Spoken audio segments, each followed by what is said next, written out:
To us that they are able to speak. As you will notice, the entire panel is Black, that they are able to speak in their own voices, unmuted.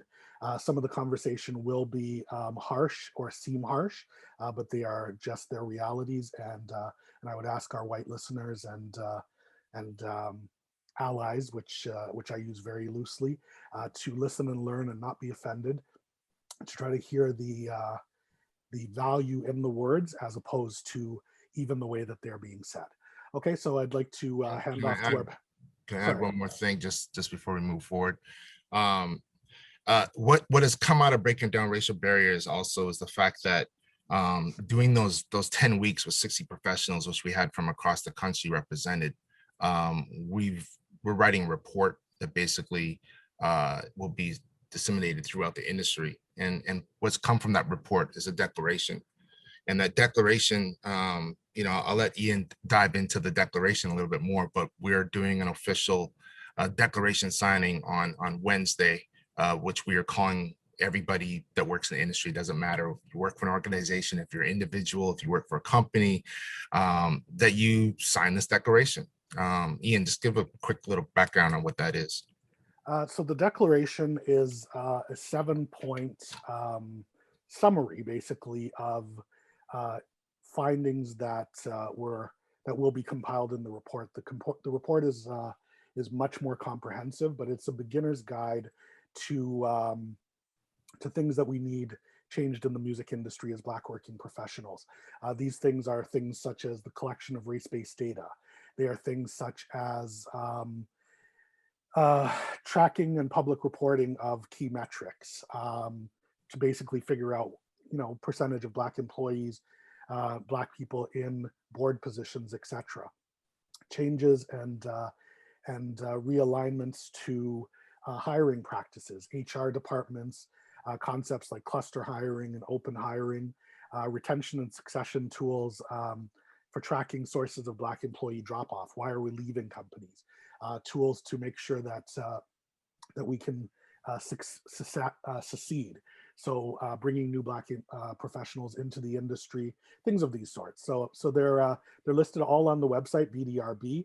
We are doing that in association with CIMA, the Canadian Independent Music Association, and Advance, Black Canada's new collective for the music industry. And we implore you all to sign the declaration on behalf of your companies and as individuals, so that we can get into the deeper work, which is in the report, and change this industry to make it more equitable. Okay, so off to our guests.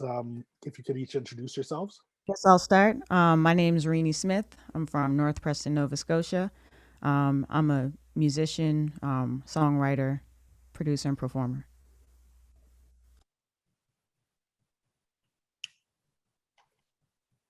Who's up I'll go next.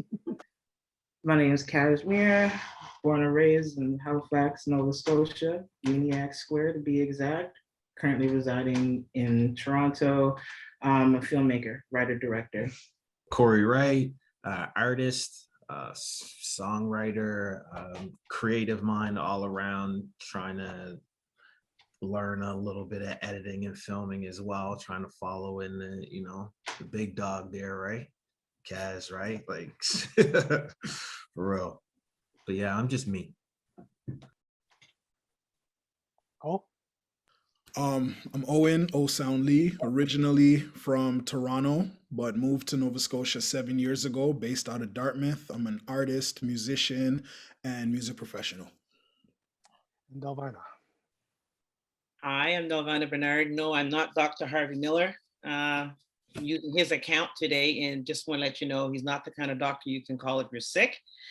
But so here I am. Yes, so I'm a former singer, songwriter, even past ECMA award recipient. And for about 20 years, I sang with a group of women a cappella social justice lyric singing group called For the Moment. And we took our music across Canada and some other interesting places around the world. And so with that, I think we always used our platform to sort of shine a spotlight on history and culture of Black music in Nova Scotia. And we always used our music to challenge issues of racism, white male privilege, etc., in the music industry. So that's kind of what lands me in the various roles that I've been involved in. And I was involved in the establishment of the African Nova Scotia Music Association, and really have focused on leaving a legacy of community activism in music and Black excellence in music. And to say that currently I'm involved with the Music Nova Scotia, sort of co-chairing their diversity committee. Also currently on the board of East Coast Music Association, chairing the African Canadian Committee. And I also participate as a regional representative of Advance, which Click just mentioned.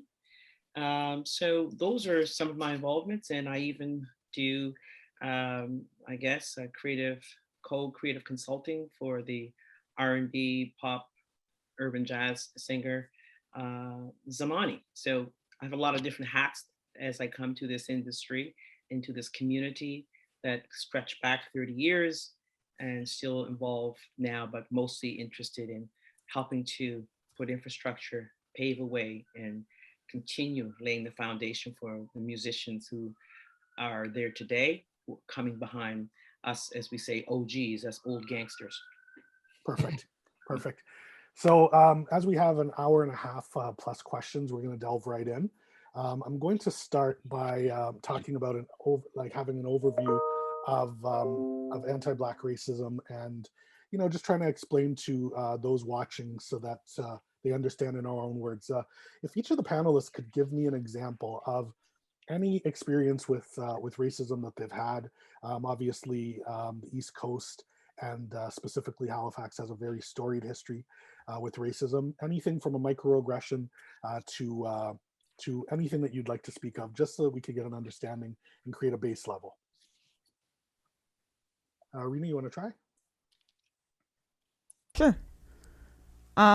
For me, off the bat, just my family history. I'm from a historic Black community, and there's been, many stories that I've heard from my folks and my grandparents in terms of how racism has been a plague to our community over the years.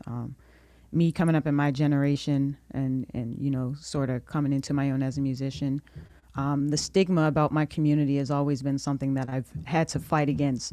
Always had to kind of use my platform as a way to kind of defend a community. And I know for myself, there were a lot of times where I'd be in a situation and people would always bring up events that happened in my community, things they've heard in the media, and try to place stigma on people there, and kind of almost like use my success as a way to say, well, at least one good person came from there. And, for me, it's a slap in the face, because I know where I come from. I know the people there, and I know that, everything that you hear in the media, a lot of it is over exaggerated.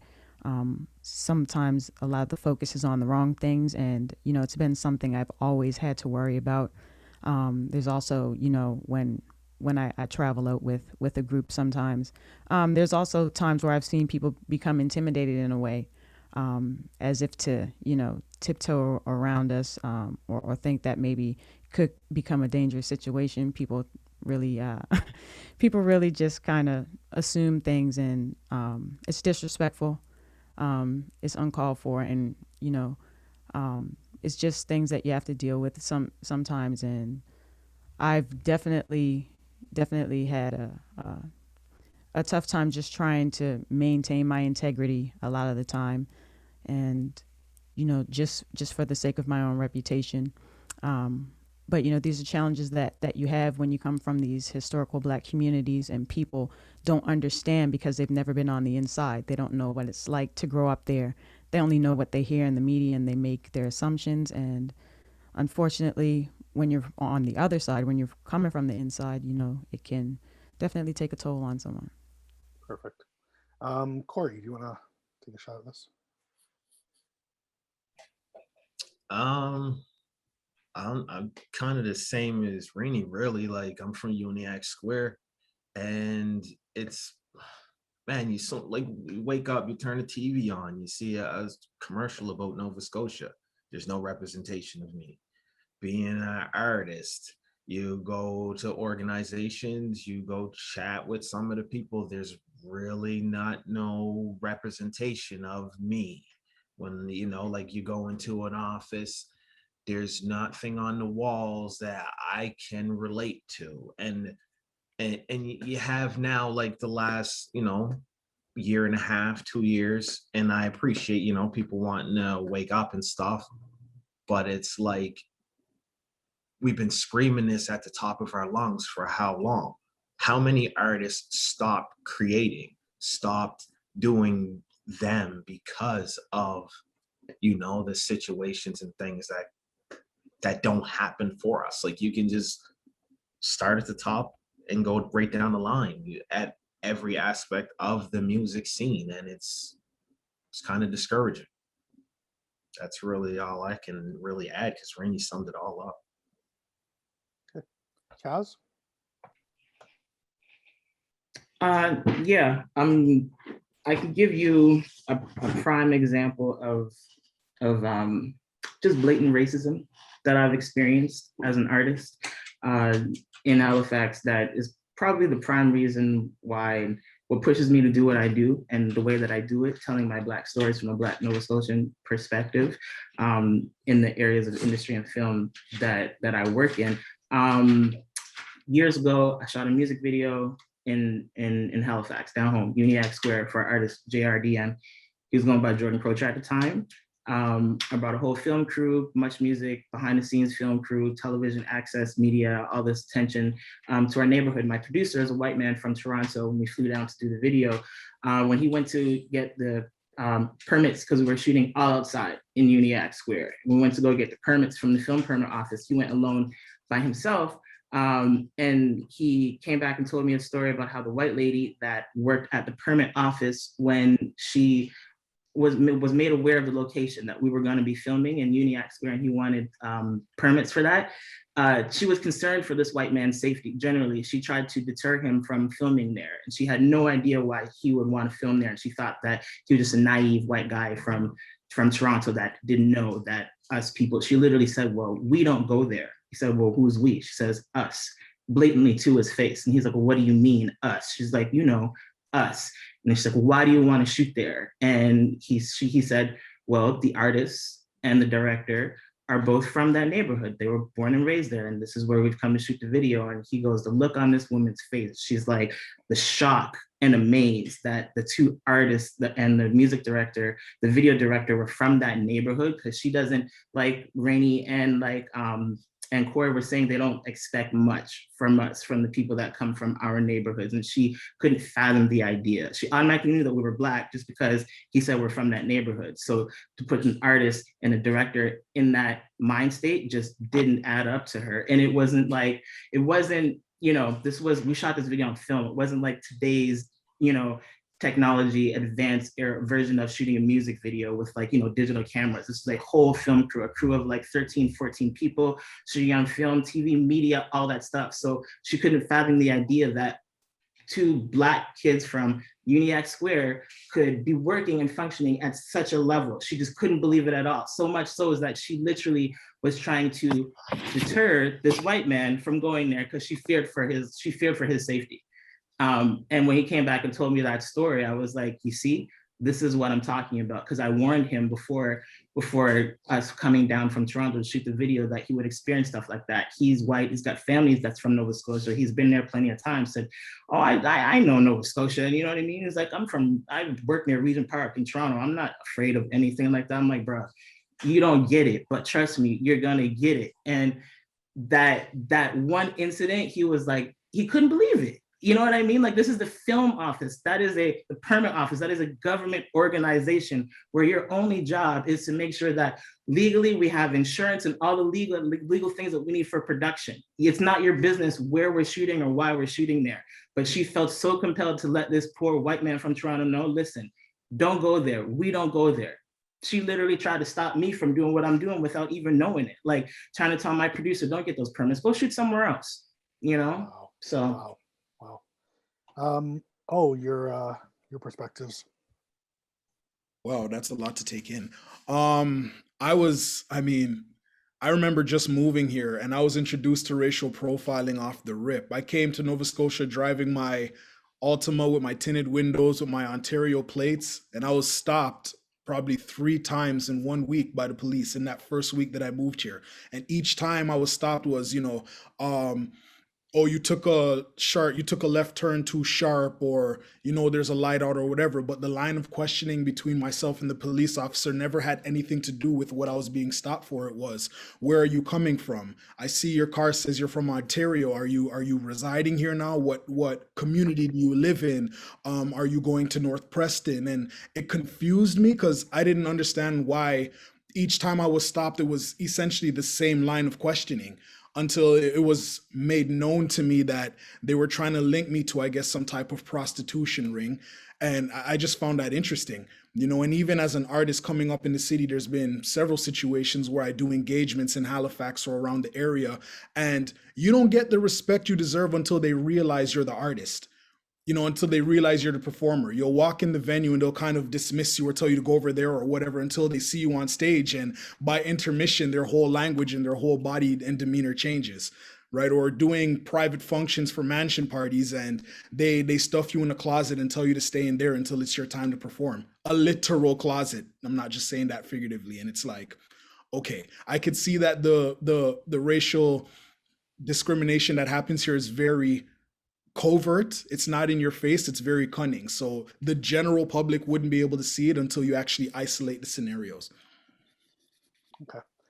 And finally, OG. Yes, the OG is here. Those are very, disappointing stories to hear, but we all know about it. The thing about the music industry is that it doesn't exist separate and apart from the larger society. And we know that the East Coast music community is part of experiencing the larger realm of racism that exists in Canada and abroad. So that when I think about the various things that have happened in my own life, I can relate to all those stories. Yes, I've been stopped and racially profiled, driving while Black, arrested, put in a jail cell, all that because a Black woman with dreadlocks should not be driving a BMW. These things happen all the time. So the funny thing about racism, though, and I could give you a lot of stories of specific things that have happened in the music industry, right down to the venues and walking through the hallways and, whether it's the event staff or the security staff or the hotel staff who are, watching or coming to your room if they hear a sound, etc. Whereas someone else can be making plenty of sound, but it's the kind of sound that they're looking for, that they want to police. But the funny thing about racism, though, is that I always liken it to water, H2O, right? Solid, it's a liquid, it's a gas. And depending on the context that you're in, it can take any shape. If it's really cold, it's a solid, like an ice cube. If it can also be, a liquid like water that we drink, and it can be a gas when the steam is coming off your kettle. So to me, when I think about racism in the music industry, it's the very insidious, much more of a gas, in the sense that, you could let gas go in a room and everybody's sitting there talking, you can't see it. You can't see it, but it could be poisoning everybody in the room and snuff out your life. Racism is like that. And that's what we call the institutional racism. So for me, my example that I want to offer to your question is around the systemic racism that exists in the music community and music industry, in the sense that, it's very easy to call it. We are awfully polite too in the Maritimes. We don't exactly just go up and call someone a name, or, just like, call them the N-word, or just, do the kinds of things that, are reprehensible. But it's really a story of exclusion and neglect. That's a form of racism too. Not including people, not allowing people to feel like they belong, not acknowledging people's culture, not allowing people to show up as their authentic self, where they have to be somebody else, as Reeny talked about. And I know I'm from the township of Preston too, in a small community called Lake Loon. But this is what happens. So that what it looks like, what does it look like? It looks like you're applying for monies, and you have to prove yourself so hard to the funders, because they don't believe that, or they don't have an intimate knowledge of the kind of project that you're trying to put forward. So it looks like that. It looks like, So I'm gonna yeah. intervene. I'm gonna intervene because we're gonna get deep into You're gonna get deep. economics. You're gonna get deep. But we're gonna get deep, and those are we the only, things. we only have an hour and a half, and I want to make sure that we get to Yeah. the real solutions, because there are really endemic and systemic problems in the East Coast, and we need solutions that are actionable. So let's get into it. So the first part of the conversation is going to go exactly where you were going. It is on the economics of anti-Black racism in entertainment. We want to talk about gaps in capital funding processes. We want to talk about examples of how systemic racism looks in funding, which is what you were starting to talk about. We want to talk about core funding versus project-based funding for organizations, suggestions on how to improve or access money and make it more equitable to all artists, etc. And then we want to get into the creatives. We want to talk about, the kind of issues that you guys are having financially, et cetera, et cetera. So, I'm going to start with the artists. If the three of you guys could, well, I guess everybody's artists, but let's go Corey. Let's start with Corey, and just give us some examples of how racism looks in terms of, like your examples of your experiences with grant organizations, etc. Well, for me, it was weird because I started applying for grants in like 2015, and it wasn't even big grants I wanted. It was like artist development grants, just to get that artist development. So just kept getting told no explanation on what I needed to do. And then I started, just making moves on my own, just, doing shows and here, creating product, doing my thing. And as I'm reaching, I'm stepping up, my platform's getting bigger, growing and growing. And then I applied for artist development grant one time. And then I was told that I didn't fit it because I was beyond it. And then that kind of really messed me up too. And so I was like, okay, cool, whatever, I'm beyond it. Don't need it, got here that far without it. So, showcases come up, apply for showcases, I'm not picked for any of the showcases. Still go to these events to show support, still going. And all the artists are like, yo, how come you're not performing? Oh, I don't know. Well, you should be up here. Like, and then, and you hear that a few times and you get told no a few times with grants. And then you're just like, what? Like, what? I'm not doing anything wrong. I don't understand what's going on. But however, I'm just going to do me and keep it moving because I'm not going to be angry. I'm not going to be whatever. I'm always going to be down to collab. But, and it wasn't until last year, I'd say, January last year, I got my first grant. And like I said, like, I appreciate the grant, but at the same time, like, am I only getting it so, like, a light doesn't get shown on all the no's and all the, like, everything that was, like, is it a hush up type of grant? Like, what about the people after me? Or if this, this fad of BLM dies down, was it going to go back to normal? Like, it hurts me because I think about, like, when I was young, MCJ and Cool G, like, man, like I just thought they were like the best ever. And I couldn't like, and then, you know, you look into Toronto and I'm seeing like Concrete Mob and I'm seeing Card Now and all these guys like Socrates and like, oh man, like, man, it was just amazing growing up watching this and seeing the support. And then I get older and I hear that they were kind of going through the same stuff, like up there as artists. So it's like, why, if they're going on like that up there, then it's worse down here, because in Nova Scotia, Halifax, the music scene, I feel, my opinion, we're 10 years behind of everything.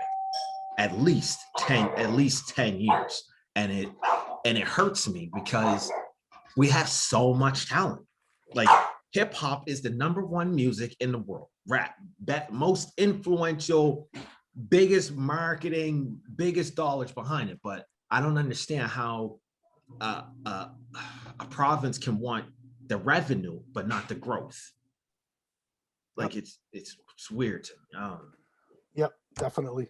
And you know, like these are problems that you're speaking about that, to Delvina's point, are systemic. They're built into systems. Yeah. And you know, and intrinsically you can't beat a system. And it's a shame though, because sorry, I'm not going to try to take up too much time, but it's a shame because there's a lot of allies in the system and they don't, like, a lot don't even know what's being suppressed from them. They don't know, like it's like saying every cop is bad. No, like the system was designed for us, designed against us. But a lot of people in the system believe it's good and believe it's for everyone. But however, the systemic and how it's built, it is not. Yeah, there's flaws in the system. Big. I'm gonna go to Reeny. Reeny, if you can, you know, definitely try to keep, because we don't have a lot of time, so try to keep your responses. But yeah, if you could share any experiences briefly on you know, financial issues that you might see in the marketplace. Right. From my own personal experience, when I was a teenager is when I kind of first started to pursue my musical career. I had a very supportive family. My father was kind of behind everything in terms of business and all that stuff, because I was just a kid at the time. And I know starting out, applying for grants, we weren't successful in the beginning stages, which was to be expected at the time. I know it got to a point where we had to kind of really seek external help, hiring people to fill things out for us or help us understand the system better. And eventually I did start receiving grants and becoming successful, but I noticed a huge gap in what I would receive compared to everybody else. So it's kind of piggybacking off what Corey said, you know, was it just some type of hush up type of thing? Okay, let's give somebody some cash so that, you know, they can't say, well, no one's getting any money. I don't have any proof that that's the truth, but it looks very suspicious when every time you talk to other artists around town, you know, they're having a hard time even, you know, trying to make a decision whether to keep pursuing this because they don't have any support. So I know there are definitely a lot of issues there, and you know, hopefully this will help. Yeah, and I think that it's important what you just said, because on top of the fact that the way that you feel is anecdotal because we don't have any race-based statistics.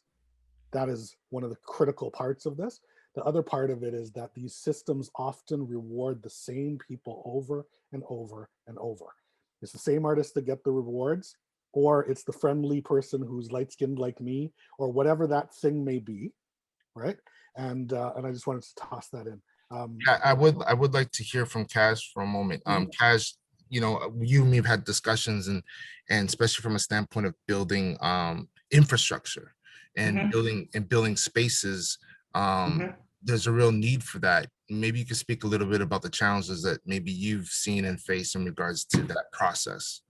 Yeah, I was actually going to speak on that based off of Reeny and Corey's responses in terms of lack of funding, because I sort of sit on both sides of it, right? Like as a filmmaker, I'm applying, if it's music videos, I'm applying for the grants, right? For these artists, but I also, as you know, sit on numerous boards that or advisory boards for this reason, because the people aren't getting the grants. You know what I mean? Like Corey was saying, hip hop, and we all know this, number one genre in the world.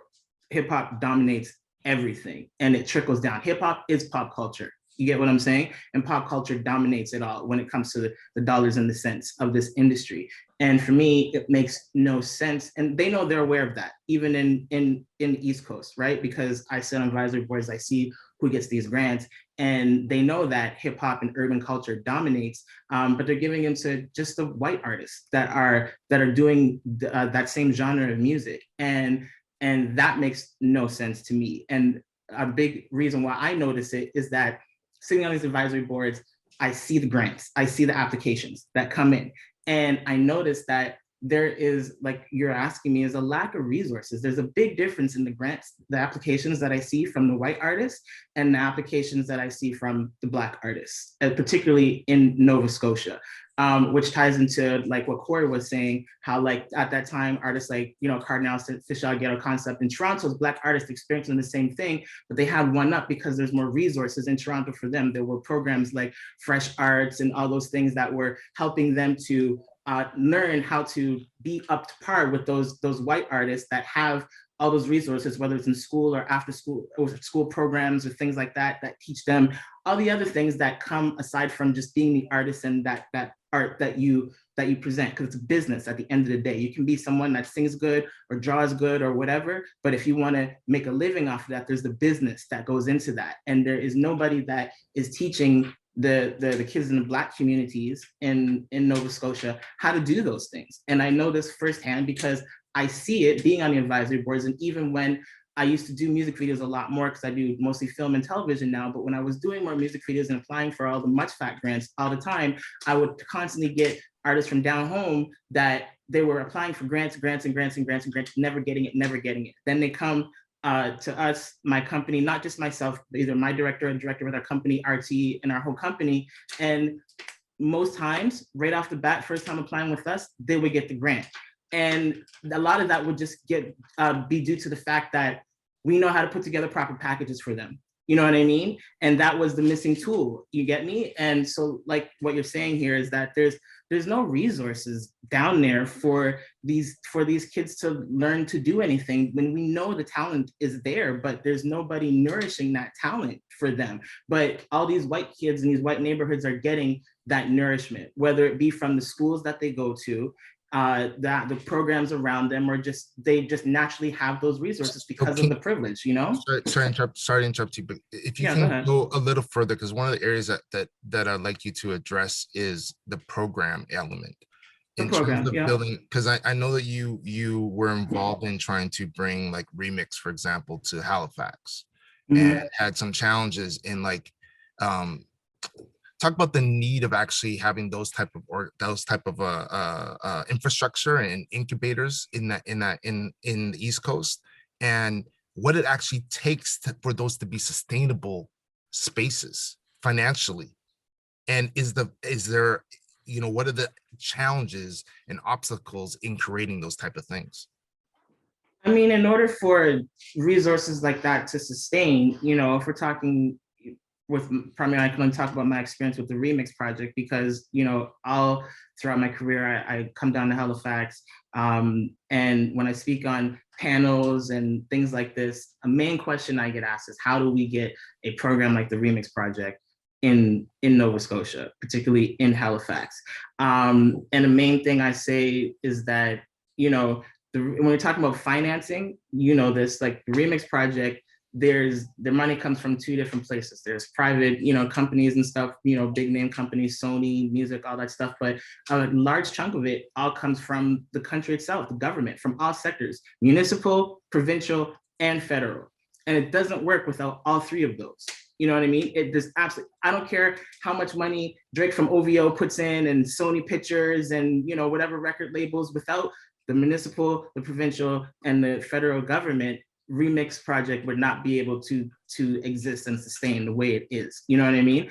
And the reason why it does is because it's Toronto, you know, it's a bigger city. So, you know, it still takes a challenge, but the powers that be in these municipalities, is the government organizations understand the need for it. You know what I mean? That So what was the exact challenge that you faced when trying to create some sort of incubator? we couldn't get the money system? from any of them.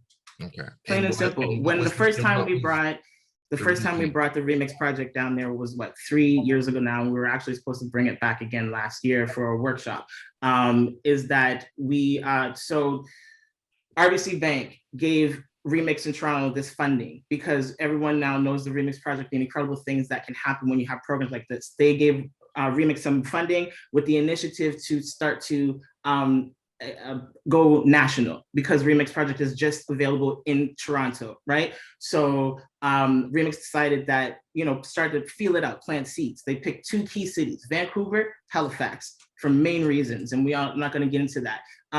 Basically, RBC said, here's a chunk of money for to build up, and now you guys have to go to those cities and now get the other monies involved. And the reason they did that is because they knew that, like I said, Remix in Toronto doesn't work without municipal, provincial, and federal. So we need to go get the same thing here. I went down to Halifax, and I couldn't get money from municipal or provincial, which baffled me, because for the past 10 years or so, like I said, at all these panels and things like that, there have been people that represent municipal and provincial that have said that they know that it is needed. Resources like these type of programs are needed in these communities. But when it comes time to show and prove, everyone's just sitting on their hands like this. Was there an actual reason given for why you weren't? I want to get to the root of these things, of exactly what is given to us. We can't just say so here's what the obstacle was. Okay, you guys this is the era of social media. Everybody know the Spider-Man meme, the meme where it's a bunch of Spider-Mans and they're all pointing at each other like this,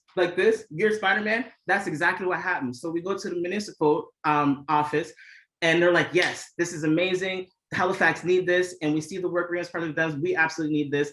Let me go talk to this department. This sounds like it's this department's area, right? So they have the money for you. Then we speak to that department. Then they're like, no, this is not a department of whatever thing. It's a department of yada yada yada. Then that department, it kept the Spider-Man meme. That's why I say it was literally the Spider-Man meme. And now, thank you for that. I want to go to Delvina and Owen on this, but I want you guys to keep your answers short, but also speak more from the spaces that you guys work within. Both of you work with organizations that are there to support the Black artists in the Black community. And what are the challenges that you guys have seen working within those organizations and trying to get funding? What obstacles exist there? Maybe, you could start. All right, and I'll be very transparent. I'm with the African Nova Scotia Music Association. I was hired 3 years ago, but the only way I was able to be hired was they applied for a subsidy program through the Community Y.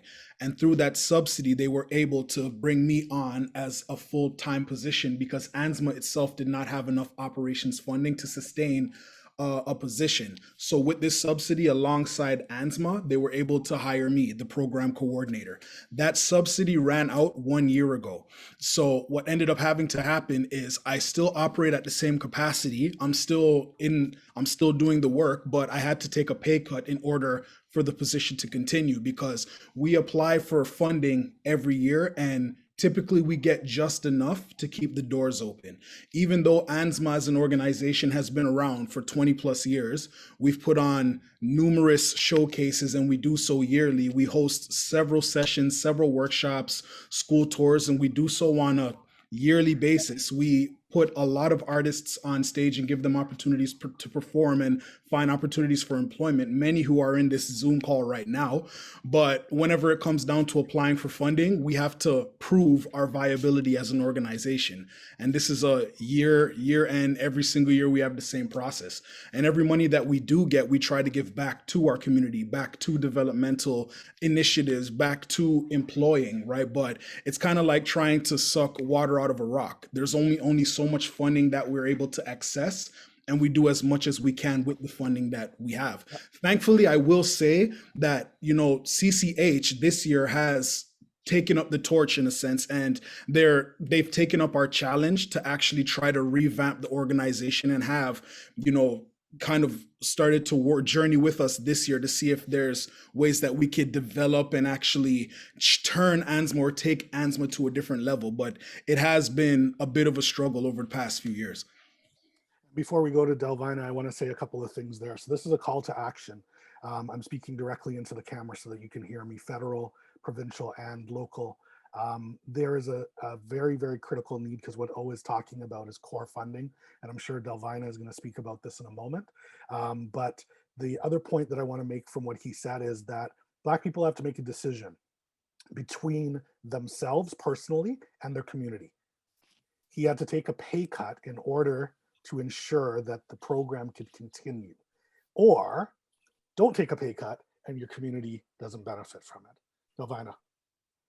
Yeah, I mean, really, everybody laid it out so well, but clearly it's infrastructure, infrastructure, infrastructure, infrastructure. And there are components to that. Let's look at the fact that, you know, we're talking about there's skill gaps. Reeny spoke about that, having to get the outside assistance. And so did Cazhhmere, talk about helping young people or aspiring musicians to get those grants written.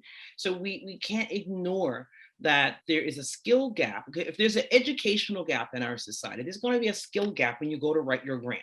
So that is something that requires investment. We need investment in the skills so these things, you know, can be watered away. And there's a myth that goes around that we keep talking about the, you know, there's so much talent in the Maritime, so much talent, but there's also no investment that's happening for people to really master their craft as singers, songwriters, musicians, producers, you know, digital content creators, videographers. So these are all things that we need investment in. There's all kinds of investments out there, but we're not getting our fair share. There's also— Sorry, I don't want to interrupt you, but I want you to speak specifically to what those investments are. Are they incubators? Are they outreach? What is it specifically that you want? Well, I want to speak to the fact that government, so the gaps are critical, because one of the things that I think that we must do is we can't speak about the music industry as if it's a thing unto itself. We have to look at the fact that it really sits inside of the larger society, and what music means, and what Black music, what all music means, because it's not just a commodity for sale. We can't talk about just the industry. We have to talk about the music community and what music does in the larger society. White folk know this. This is why they put money into these things, because they know that their history, that their culture, that their Eurocentric way of seeing the world will be furthered and perpetuated by putting money into their music, and that it maintains them always in their state of supremacy. We have to understand that we're not just losing opportunities to perform or sing or do these things, we're losing our history, because music is not just a product. It's a way of reproducing our culture. And it's a way of transmitting our values, transmitting our spiritual practices, transmitting who we are. It tells stories when words can't speak. Music has traditionally done that from the cradle to the grave. So that being the case, I think it's really critical to emphasize these kinds of elements too. So government support is really not just not supporting a musician for an incubator program or this kind of program. It's basically saying we don't support your culture, because music is a vehicle for transferring our culture. And that is the fundamental thing that I want to bring to this conversation, that I think when we talk about music as an industry product, we leave out. That we're leaving out the fact that the government is saying to us, your culture is not worth supporting. We're not going to give you money to further who you are, to show your identity. These are really critical. So on that front, I'll say this. But it's I'm sorry to interrupt you, but I have to say something here. Our culture dictates all cultures. So the messed up thing that happens in a music, especially from a music industry standpoint, is that our culture is pop culture. This is not a segmented niche thing anymore. Do you know what I'm saying? So well, yes. And what is also you can't go and start funding all these other people that aren't from the Black community.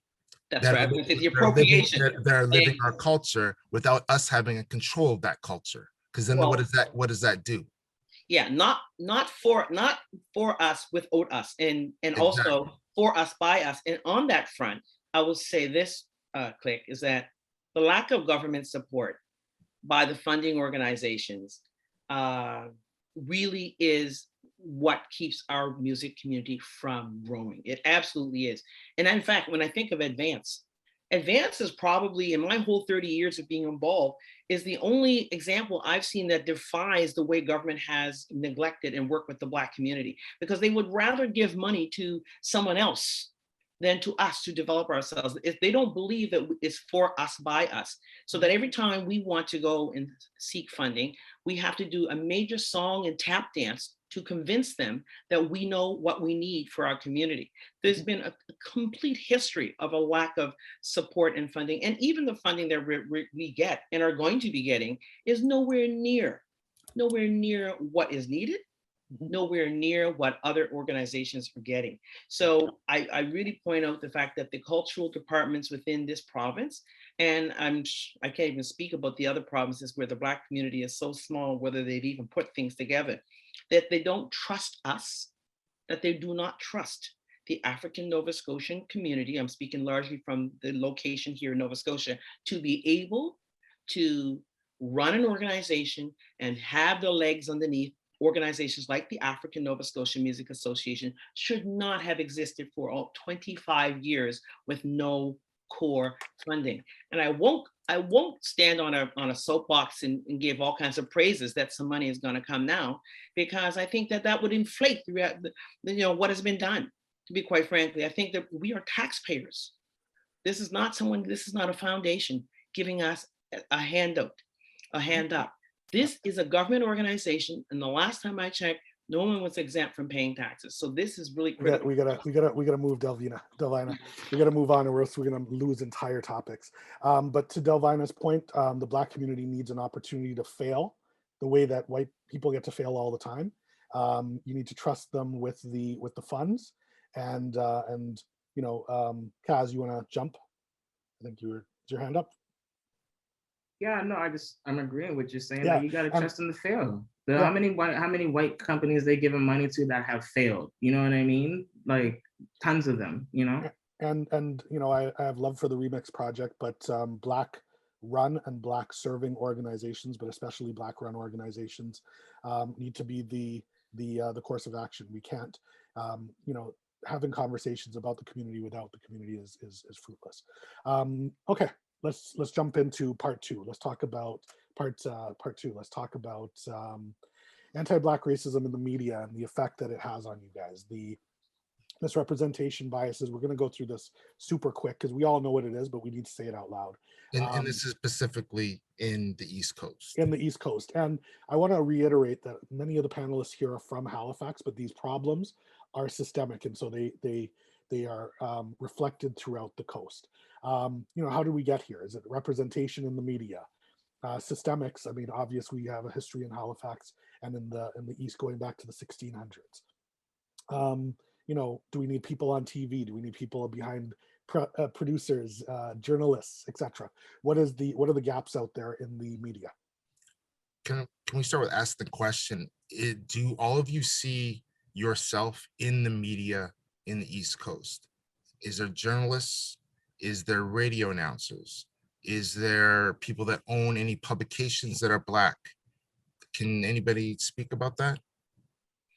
I can actually, it's starting to change. For instance, recently the CBC has implemented a Black unit. This is post George Floyd changes, of course, with 4 people assigned to gather stories that are put on the CBC site as either both their radio and also on their TV and on their website.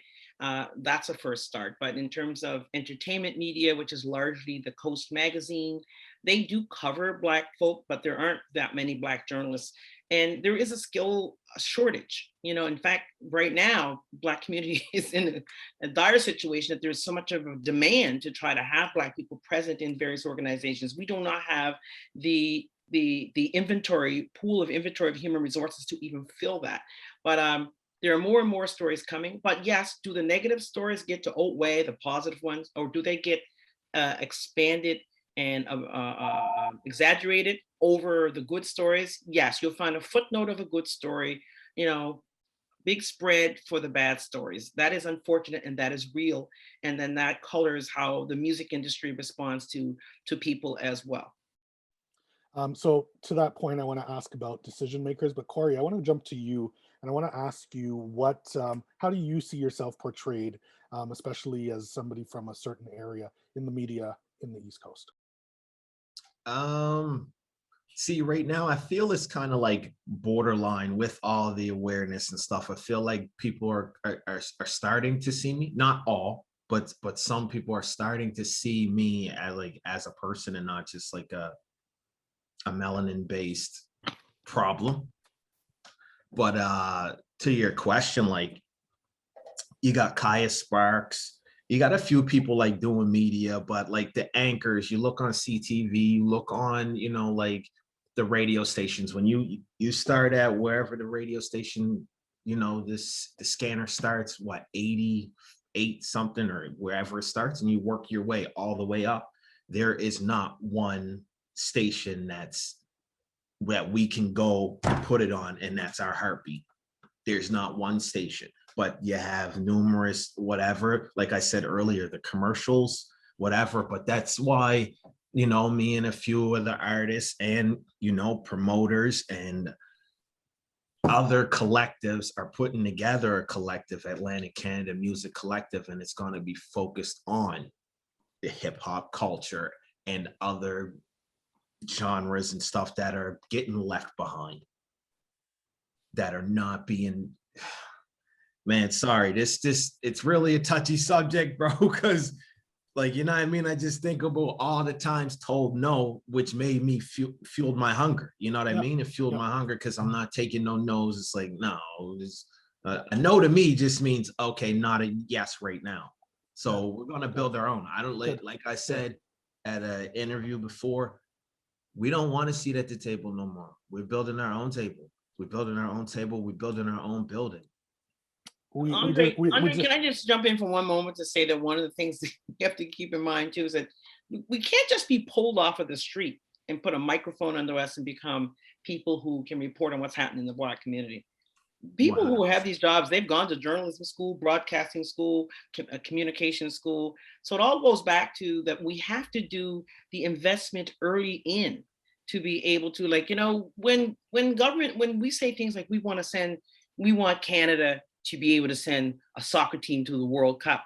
Well, we start thinking 10 years back to say, start promoting soccer in communities and these kinds of things. People just don't magically appear because of their talent to be able to take up these roles. Someone had to invest in them a way back. When we see all the music that's actually blossoming in the Maritimes right now, it's because when they introduced the various school music programs, first starting out in places like Truro with band and these kinds of things, people got to learn to play the instruments, read the music, and do these things. But I tell you, I go to these concerts with nieces and nephews and so forth. There'll be like one Black kid in the band, one Black kid in the choir. So then what does that mean? You can't sight sing, you can't read music. When musicians come here from other places and they say, I need to pick up a Black player, they can't read music. They can't. People like Owen who can are so busy because he knows that there are people who can play just as good as him, and you put a sheet music in front of them and they can't get the job. Yep. Got it. And Corey made an interesting point that I just really want to emphasize to the listeners as well. He's building a collective. Not me. We. Yeah, there's a team of us. Yeah, we're building a collective. There's a collective Yeah. being built. Sorry. There can be more than one Black organization, more than one Black collective. It is not a zero-sum game, and we're not fighting each other. There are very, very, very different perspectives as Black people. We are not homogeneous, right? Kaz might think something different than Owen. We are all in the same fight though, right? And Corey might be hip hop, and Delvina might be gospel, and Reeny might be R&B, but those things can coexist. Don't just fund one, fund all, and start to Delvina's words early. Sorry, Clint. Can either O or Reena or even Kaz, I really wanted to just circle back to the media aspect and why do you guys feel it's important that somebody who looks like you covers your story as an artist, or how, is it important?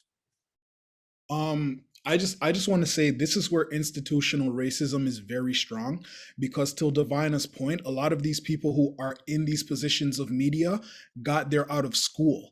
They got the training, they networked, they communicated with people within their programs, and these people gave them the launch to get into CBC, to get into CTV, or to get into wherever they are today. The problem where that becomes a problem for us as Black artists is majority of Black artists aren't going to the post-secondary schools. They're learning how to play their instruments at church. They're learning, maybe they had an instrument lying around their house, so they learn by ear, and this is how they perfect their craft. But it doesn't translate well in the post-secondary department, where they don't consider you a musician until you learn how to read music and until you learn how to write music, or maybe dealing with journalism, specific skills that you learn in the classroom. So when you try to apply for these jobs that you are tangibly capable of doing, they will still tell you that you're not allowed or not capable of filling these positions because you don't possess certain skill sets or traits that they expect you to learn in a post-secondary education or institution. So we don't get the opportunity to pursue music as a full-time career, and many people don't think it's possible because they don't funnel through that same institutional line that we're expected to. I just want to circle back to my question. My question was more aligned in regards to media. Like when you talk about being on the radio, if you talk about getting covered in a newspaper or in a magazine in the East Coast, if what you're telling me, there's a lack of Black people in those spaces, is that a problem for you, Reena?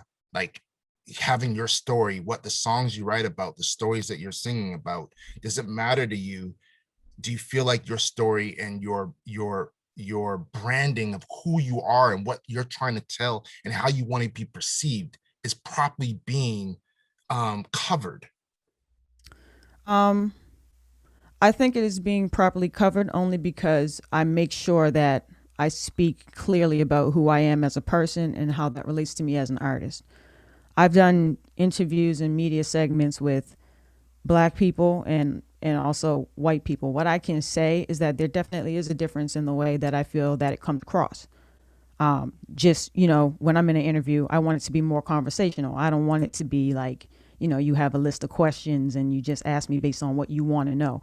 I want it to be more conversational. If you ask me an initial question, I want to rebut and give you my answer, but I also want you to base it off of what I said. Like, next question should come from that. I want it to be real conversational. And I noticed that it's usually more so like that when I'm with someone who's Black, because, they want the whole story. It's not just about, when did you start singing? Well, everyone knows I started singing in church. That's a given. Talk about your musical family. Okay, we already know that the Smith family in Nova Scotia has a musical legacy. We already know this stuff. It's always the same things. Me as a person and as an artist, I go much deeper than what people already know about me or already assume. It's really annoying sometimes to really get those same type of questions. So I always make sure that, I put out the narrative that I want. And also, just to piggyback on what everyone else was talking about a little bit, I did a short documentary for a university student as a part of her final project. And she told me a story about her first month at school, how she almost dropped out of the program because her professor told her that she doesn't think journalism is something that she should pursue because she didn't feel the way that she told stories would be successful in that in that field. And so she's 1 month in, and her professor already tells her, you shouldn't pursue journalism. So those are some of the obstacles right there that people are facing, which also in turn makes it hard for us to get our stories portrayed properly because they don't want to hear how we tell our stories. They're telling from the school, you're not doing it the way we want you to do it. We actually, great point. We got to jump on. But to that point, I think it's critical that we have people in decision making, which is the question that I was kind of getting to in terms of people who can greenlight a story in the first place and ensure that our narrative is told the way that we need it told. You speaking well in your interviews is incredible, but if they have a narrative behind the scenes or they have a narrative before the story that they even pitch, we have a problem. All right, we're going to move on. And to echo what you're just saying in regards to narrative is like there's a there's a different connection to understanding when you're a Black person versus somebody else who's not a Black person. And there's more at stake when you're like, okay, this is my radio show. I'm here to like put my community on. I'm writing for this magazine because I'm going to put my community on. And when we're not in those spaces, sometimes the narrative that is being pitched is negative. We all know this, you know? On your media point, let me just say this one thing, that the mindset in the media, sadly, has to grow beyond the respectability politics and exceptionalness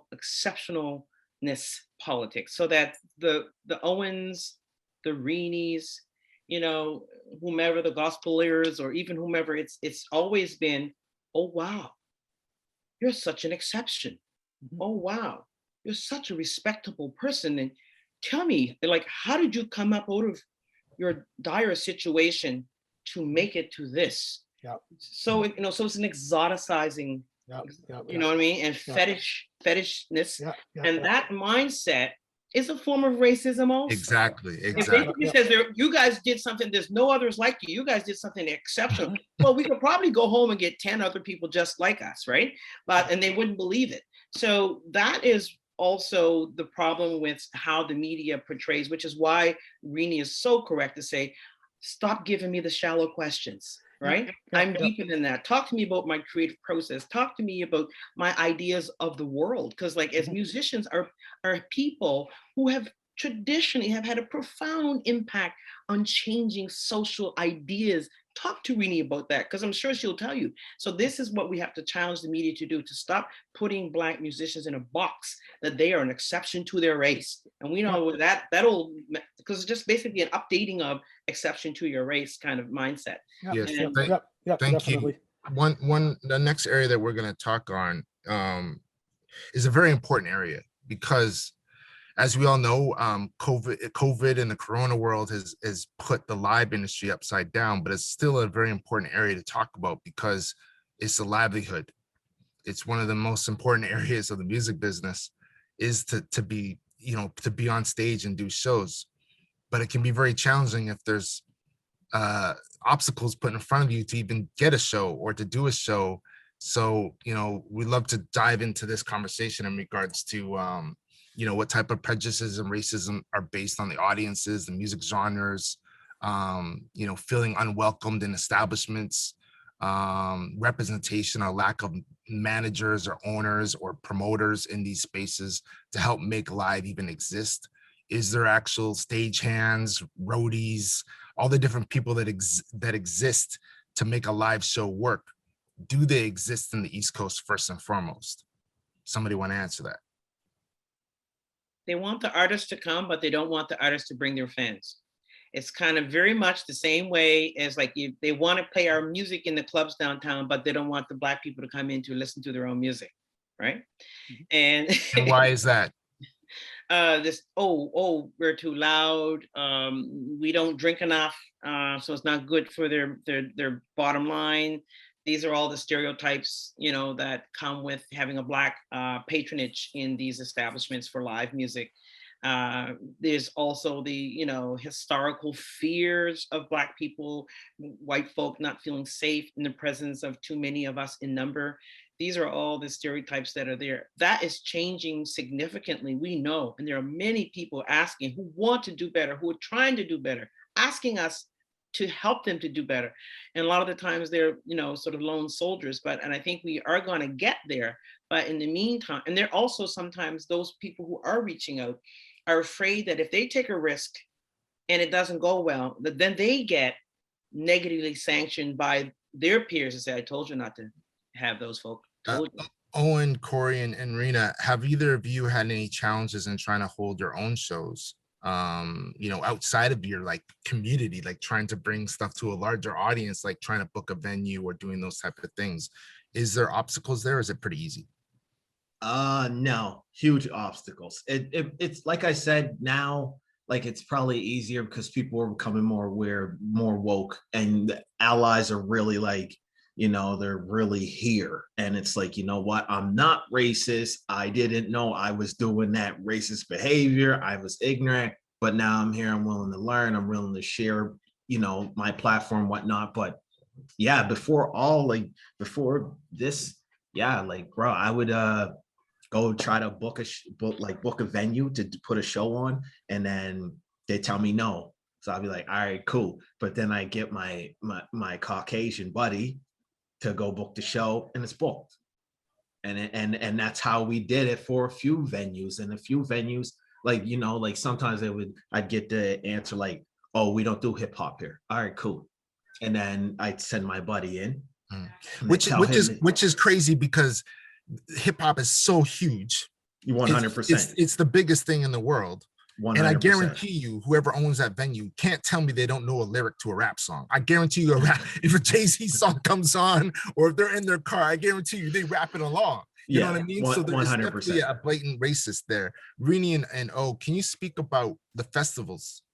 Trying to get into festivals, and when you are accepted or performing at festivals, what are some of the I guess you could say systematic and blatant racist things that are happening that are stopping you from being the best you can be as an artist?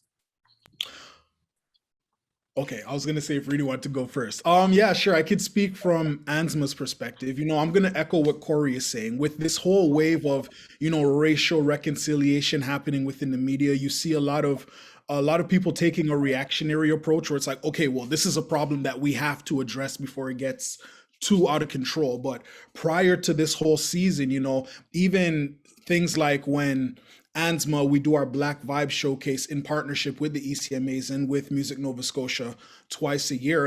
And for a long time, it kind of felt like we were a separate entity from the actual conference itself, even though the Black Vibe Showcase is a showcase that happens during these conferences. We would have to book our own venues. We would have to find our own accommodations. We would have to pay the artists out of our own pockets. It was never an actual collaborative in that sense. It was more so, it just so happened to have a concurrent happening with these conferences. But it definitely has changed over the past couple of years, but this has been a history within the African Nova Scotia Music Association for a little while now. I will say that. Yeah, I'd say for me, just being in the festival scene, most of the times when I'm on a show, I'm like 95% of the time the only Black act on a specific night. And, you know, at the same time, you can see tons of folk artists on the same show, country acts, all on the same show. And it's kind of like they've boxed us all into like a group. Black music is Black music, and then everybody else has different genres and all this different stuff. Like, it makes no sense. How many times I've gone to shows and it's like, okay, maybe they'll have one Black person up there to represent all of Black people, when I know Black people are doing country music. I know Black people doing pop, people are doing whatever genre, but it's like one of us gets to represent all of us. And I've been that victim of tokenism plenty of times, more times than I care to recount. And I think that's a huge thing with these festivals. It's that whole type of, you know, let's keep them quiet. Let's invite somebody so that we can keep the rest quiet. And it's lumping us all in, assuming that Black people are one thing. And, you know, that's definitely something that I've noticed. And also for myself personally, I've been told many times, like, you know, here's an offer for you here. It's probably not a show where you can kind of do what you really want to do. For me, that would be like bringing my band and having it being a real musical experience. So like, yeah, maybe just you at the keyboard, or maybe you and a couple singers do more of an acoustic show, because maybe they'll accept that more. I've been to shows where they've actually been like, hey, do you guys mind playing a little softer or turning the volume down, because, you know, some people don't like loud music. Why the hell did you hire me? You know, like, why am I here? Why am I here? I'm the one providing the art. You don't get to tell me how to do my job, you know? So I want to. I like it. Go on. Speak it. I actually want to dovetail off of that, and I want to talk about palatable Blackness. And I want to go to Corey and Reeny. You know, you spoke about like genres. Are there genres that are more palatable than other genres to the audiences, quote unquote, that be out there? And Corey, specific question to you on the success of Black hip hop artists versus your white, because there are tons of white hip hop artists, many of whom we love, but out there, do you see a difference in the treatment? Yeah, and I don't think the treatment, no, maybe it could be deliberately, but maybe not. It's just like if you have a white artist and you have a black rappers, you have a white rapper, a black rapper. Okay, white rapper speaks his truth. Well, you know, per capita, there's more white people here, that so they'll just gravitate towards the white rapper. He's speaking his truth or she's speaking her truth. Oh, they can relate on more of a relatable level just because, you know, just cause. Now, if I speak my truth, growing up in Uniac Square, all the struggles I've been through, this and that, all the obstacles I've faced, all the things I've overcome, I'm not going to get that same reaction, because a lot of the white people a lot of white listeners might not even pick, if I was a CD, pick up my CD. You know what I mean? They're like, he's probably a gangster rapper, or you know what I mean? Like, and it's just, but they would listen to it if you was a big name artist from the US though. Same story. 100%. Same story, same living. But if you was a label signed artist from Atlanta and had a track with the Migos on it, they would play it over and over and over and over again. 100%. So, thank you, Cass, for that. Yeah, 100%. Yeah. And before we jump out, I just have another quick question. You know, these festivals, in my travels across the research thing, you guys have a lot of festivals,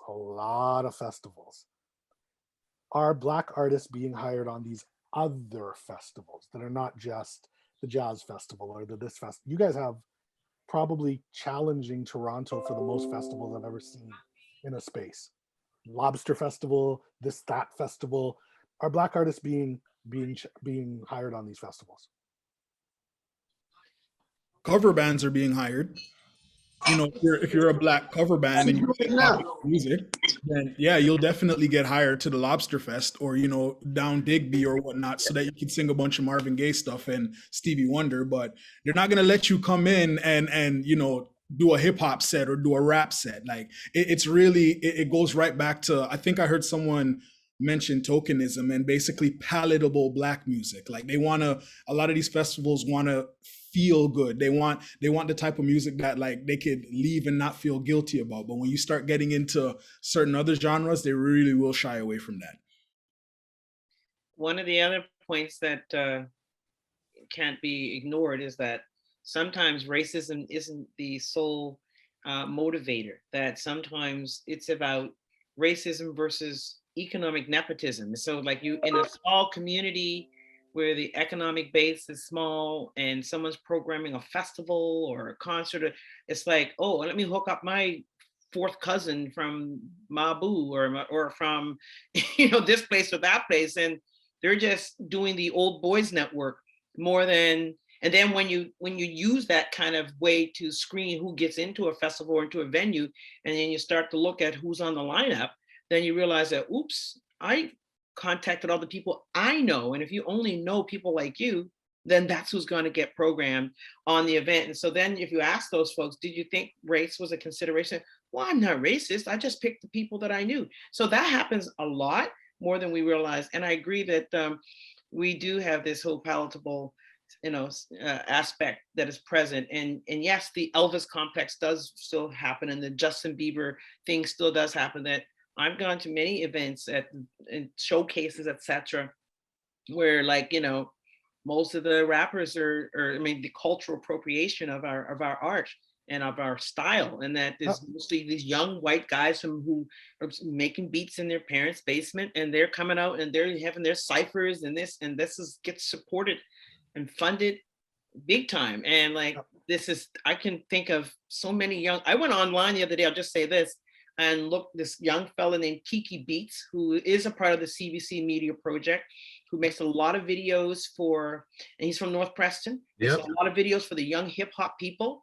He's here right now. Oh, okay. Kiki, shout out to Kiki, because he does fantastic work. And I went on his website and I looked at all the videos he made. I said, who are these people? all these young people that were doing stuff. Why aren't they at showcases and so forth? So there's all kinds of them. And there's like young white folk who are probably no more skilled at the craft of hip hop, of spitting rhymes, who are, you know, are being funded to go to these ciphers and so forth. And part of that too, though, is also the gap around social engagement, that a lot of Black folk don't feel like they belong in these spaces, and they don't go to participate in these spaces, and they don't get invited into these spaces. So there is that whole thing that goes on. I'll tell you the funny story of a friend of mine. I went to university. We don't have a lot of time for I know. don't- No, but I'll tell you I'm this. gonna cut you off right now. No, he had a record. He said his grandmother kept the Charlie Pride record, Delvina. loved it, but would not take it over the album cover. Okay, because you didn't want to see the face. That's what's happening to our people. They don't want to see our face. They want to hear the sound. I hear you. Got it. We have 30 You got to minutes tell a story to left. get your point. We have we gotta- 10 we minutes gotta- left, and we we're really gonna have tie to it off. tighten it up now. Quick point of information. All of these musics that you're talking about, because we're talking about palatable Black musics, most of these forms are Black music from rock all the way back. If you go to EDM, hip hop, jazz, folk, these are all Black music forms, just for the record. Google is there for you. We won't go any further on that. Representation. There's a need for representation on the boards of these festivals. Take a look at your board lineup. If you have 12 people, look around the place. If you don't see any Black people, you need to get on that immediately. Okay, let's move. Click. I guess the next space is you know, Caz, being, you know, especially somebody who has the awards and accolades underneath your belt and have done some really amazing stuff. What do you see in terms of the creative space, like, you know, with directors, editors, graphic designers? Like, are they being heard and seen in the East Coast? Are they getting the skills? Are they getting the finance? Like, are they getting everything needed to support their craft? Do you know what I'm saying? Mm-hmm. No, they're not. They're learning, but they're learning on their own. You know, like kids, like cats, like can't even call Kiki kid no more because he's been doing this thing for years now. But he's still gonna be little bro to me always. But Kiki learned on his own. You know what I mean? He's self-taught. You know, and he do things like when I would come down when he knew I was in town filming, he'd come be by my side. Like, you know, there's a lot of cats out there like Kiki that have just been doing it themselves. But they need more resources, plain and simple. You know what I mean? They need what would those resources prime example, look like? It's anything in the arts. Like, for example, I'm in the process doing my first feature film. It will be shot in Halifax. It is based in Halifax. The cast is all Black except for the cops. Okay, and it's a young cast. I want to cast locally because I don't want my film to be, no disrespect to my fams that did the movie, but across the line where it was a movie set in Scotia, but the people sounded like they were from Toronto or from Jamaica. You know what I mean?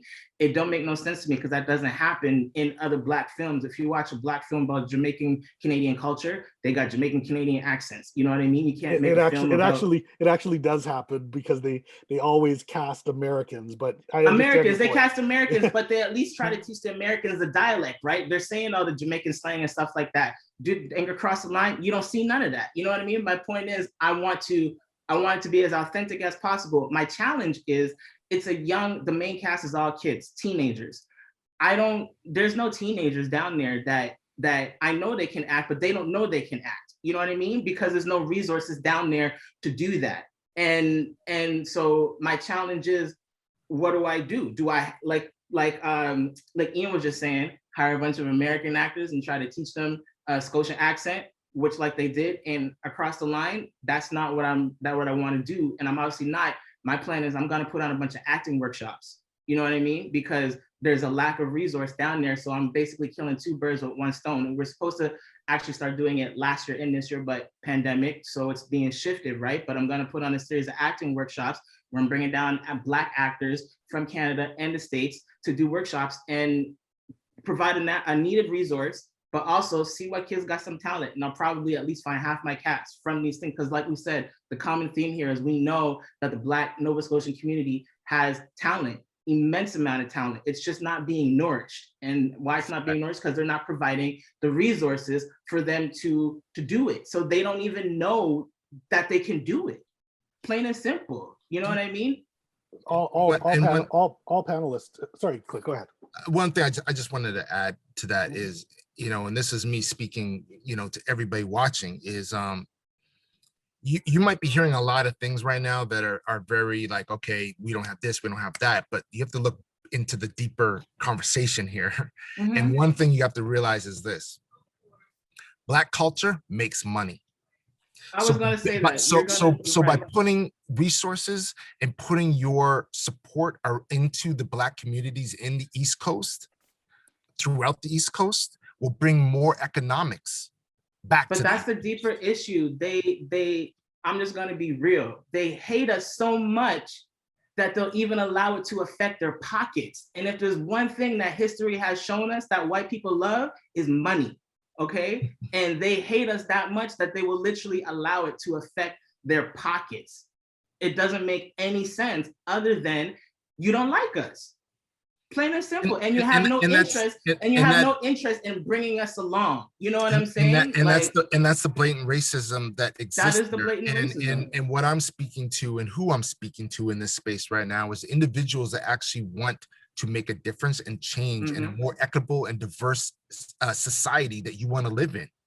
So if you want to be in the music industry and you want to be in the entertainment industry, and you have and you don't see you consider yourself not to be a racist individual, then this is the time to actually step up and look at the challenges that you're hearing today and actually step up and actually make changes and open up doors for the things that you're hearing need to be changed.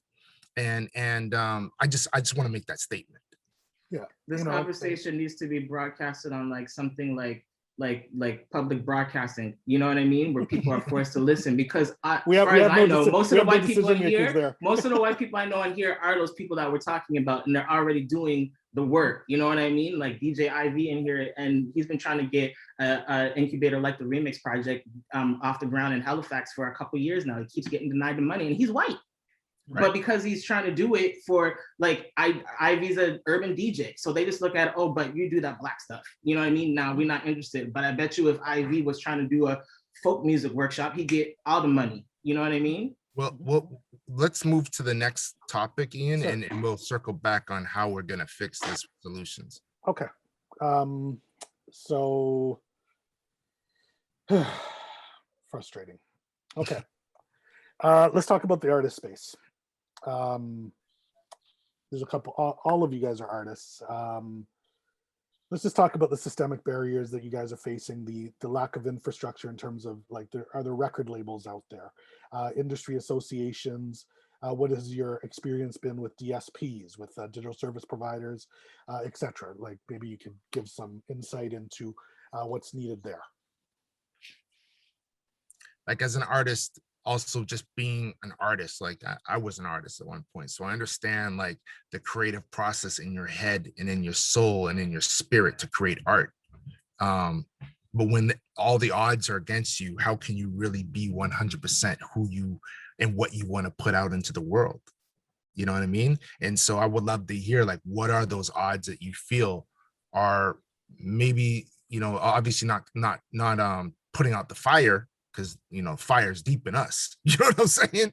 But like, what are some of those challenges that are trying to put out that fire, or sometimes just feel like that I can't, how hard it is to be an artist in the East Coast is what I would like to hear. And is there a brain drain? Like, are you guys like feeling the vibe that you need to leave? I think I'll go. Me being an artist here, I always felt I had to work 10 times harder than everybody else to get noticed initially. And then to keep climbing the ladder, still had to even pile on even more work just to make sure that I'm that good that you can't not notice me, that you have to give me space, you have to give me platform. And it's tough because, I don't see music as a competitive thing. To me, it makes no sense for me to see it that way because it's something that gives me inner joy. So when I think about myself in a competitive way, and I understand my talent, and I see other people and they get more recognition or seems like they're going further, it's annoying because I don't have a solid answer as to why, I haven't been afforded some opportunities. And I say personally for myself, it doesn't bother me in a way that causes me to want to consider my career or not. But it's just sometimes you think about that and it's like, maybe if I lived somewhere else, maybe I would have a better opportunity, or maybe I would get noticed more. Maybe, I'd be able to do a little bit more in a different space. Um, I haven't felt the need to leave. I feel like I have work here to do. For me, it's bigger than the music at this point, and I feel like my experiences can kind of help bring a shift or a change. That's what I choose to believe about myself anyway. Um, so yeah, I definitely see that there's still a lot of challenges to overcome, and I know a lot of other people on this panel can attest to that as well. Do you find that that the artists coming out of the East Coast are export ready? Like, you guys need development and assistance in becoming export ready? Oh, Not everybody that leaves the East Coast is export ready. And I want to kind of loop back to what Corey was alluding on earlier, when he was applying for grants and they were basically telling him, like, you're not ready. And then he got ready, and all of a sudden you're too ready. There's this disconnect of moving it's goalpost. right. It's this disconnect of, here's a ball of talent, but they don't know how to harness this. They don't know how to brand themselves. They don't know how to maybe form a song, or how to produce, or how to obtain certain skill sets. And there's no midpoint for them to become export ready. They're left to figure it out themselves. Like, Reeny is somebody who, they built a studio in her house.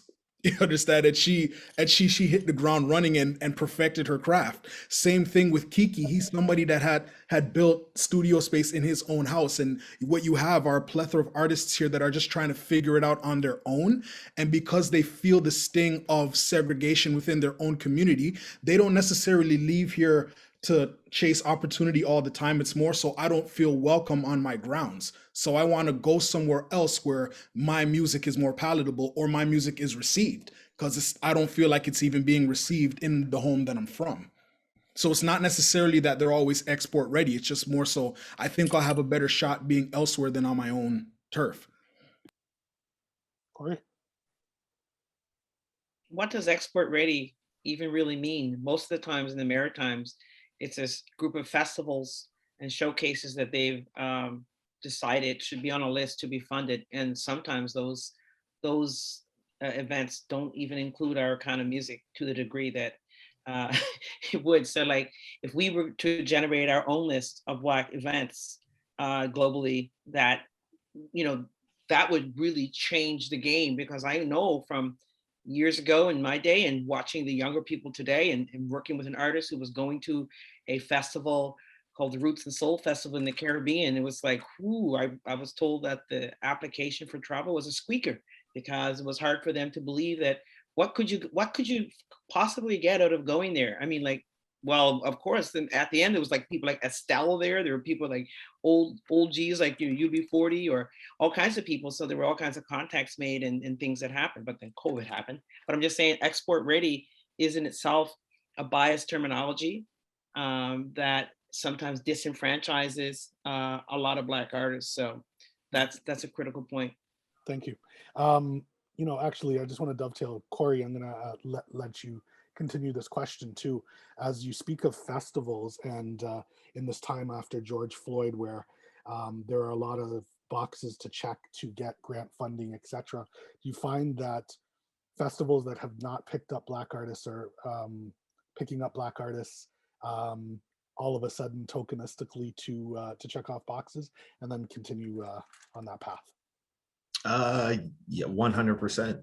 100%. And now, like I said before, maybe it could have been because they didn't realize the detrimental, issues that they were like causing from, not being aware of our presence in the music scene. But now, yeah, they're picking it up more, and it's appreciated. But at the same time, like, we need to be on these boards, like we've been saying, like on the board, like in every level of the space, we need to have representation. So, the context of the artist it doesn't get lost in translation on the way up the line.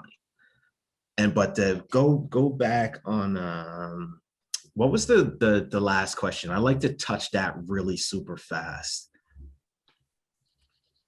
I think the question was just more about like what challenges as an artist.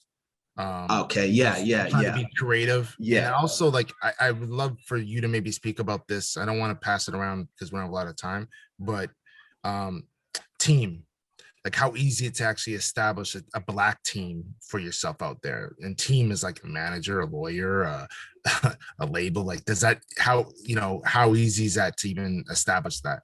That's really extremely super hard, because you got it, like, Mrs. Bernard was talking about, like it comes back from schooling, like, like we got to go to school to be entertainment lawyers, you know what I mean? Like we got to go to school to want to be that A&R, and and you get, like, publicists and down here and stuff, but they don't really mess with our type of music, right? So it's like I had a few sit downs with a few people, and they're like, okay, we'll send the song over, and it's a real poppy song, and I had Peter Jackson on it, really, like, bubbly, poppy, summertime, whatever, and they're asking me all these generic questions. Okay, well, how does it sound?